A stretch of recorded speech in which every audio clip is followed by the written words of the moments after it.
UPSC के result आ चुके हैं और इसमें एमपी की बेटी ने प्रदेश का मान बढ़ाया। सतना की स्वाति शर्मा ने यूपीएससी में 15वां स्थान हासिल किया। स्वाति की सफलता से पूरे परिवार में खुशी का माहौल है। न्यूज स्टेट से खास बातचीत में स्वाति ने अपनी सफलता के सफर को शेयर किया।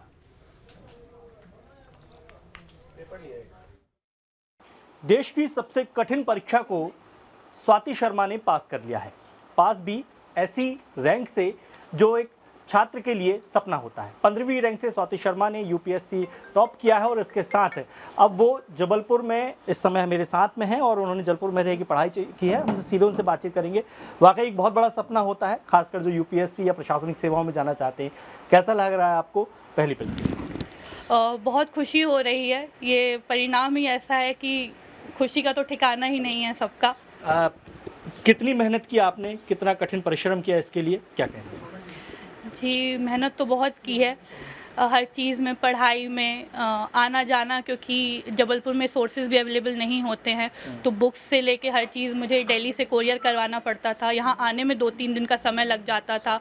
उस टाइम पे जब कोविड थे तो लॉकडाउन के कारण बुक्स वगैरह भी लेट आती थी, लेकिन परिश्रम का फल मीठा होता है, तो आज आखिर वो फल मिल गया है। कौन सा अटेम्प्ट किया था और कितनी मेहनत की थी इसके लिए आपने? जी, मेरा ये तीसरा अटेम्प्ट है।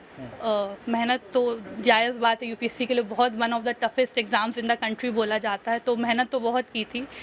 हर चीज़ में ही मेहनत, प्रीलिम्स, मेंस, इंटरव्यू, हर स्टेज में मेहनत लगती है, तो सब में अपना 100% देने की ही कोशिश की है कि कहीं भी मुझसे कोई चूक ना हो। मैं अपना 100% दूँ, फिर आगे जो रिज़ल्ट होगा वो देखा जाएगा, लेकिन मेरे तरफ से मैंने कभी कोई कमी नहीं छोड़ी। पारिवारिक कैसी स्थिति थी? क्योंकि स्वाभाविक बात है, प्रेशर भी होता है पढ़ाई लिखाई का, समय का। कितना सपोर्ट मिला है?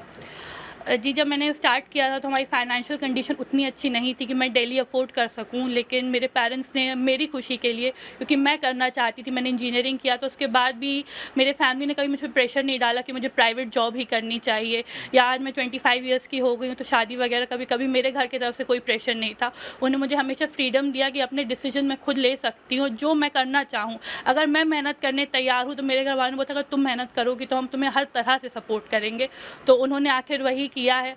तो ये सब उन्हीं लोग के वजह से है। बहुत खुशी का पल है, क्योंकि बहुत बड़ा पद है। आपके परिवार में कभी इतने कोई पद पे कभी पहुंचा है और कैसे अपना सपना साकार हुआ है? सोचा था? सोचा तो नहीं था, बस ये बिटिया का सपना था। ये करना है तो सहयोग करते रहे भरपूर, जितना हो सका उतना किया, जहाँ से हो सका, जिससे मदद हो सकी सब लिया, लेकिन आज उसको उस मुकाम तक पहुँचा दिया। एक आखिरी सवाल आपसे। कहते हैं कि इंटरव्यू सबसे ज़्यादा टफ होता है फेस करना, जो इंटरव्यू लेते हैं, ऐसा कौन सा सवाल आपको लगा कि सबसे ज़्यादा टफ था? मेरा इंटरव्यू काफ़ी अच्छा था। उन लोगों ने तो नर्वस, वो लोग काफ़ी काम करवा देते हैं कि आप परेशान मत, एक नॉर्मल कॉन्वर्सेशन होती है। ऐसा कोई टफ सवाल मुझे नहीं लगा, क्योंकि फैक्ट बेस्ड नहीं थे। उन लोग मेरा ओपिनियन जानना चाहते थे, उन लोग ने वही जाना। एक सवाल था, उन्होंने ओटीटी रिलीज़ के बारे में वुमेंस की पोजीशन पूछी थी कि अगर सिनेमा से आजकल मूवीज़ या एंटरटेनमेंट प्लेटफॉर्म मोबाइल फ़ोन्स में आ गए हैं, तो उससे औरतों की पोजीशन और मतलब कमज़ोर हो गई है, क्योंकि अगर हम घर पे देखते तो औरतों को और काम बढ़ जाता है। उस तरह का उन्होंने सवाल पूछा था, तो उसमें थोड़ा ट्रिकी लगा था, क्योंकि हमें एक बैलेंस्ड आंसर देना होता है। इंटरव्यू में हमेशा बताया जाता है कि हमें किसी एक फेवर में नहीं, हमें दोनों पक्ष लेके चलने होते, तो वो थोड़ा बैलेंस आंसर क्रिएट करने में मुझे थोड़ी सी परेशानी हुई थी। तो निश्चित तौर पर स्वाति की उपलब्धता ये बताती है कि अगर आप असफल हो रहे हैं तो इसका मतलब ये नहीं कि आप निराशा हाथ लगा के अपने रास्ते को छोड़ दें। मंजिल पाना है तो कठिन रास्तों से होकर ही गुजरना होगा। सफलता जरूर मिलेगी। Durgesh Kumar, news state, Jabalpur.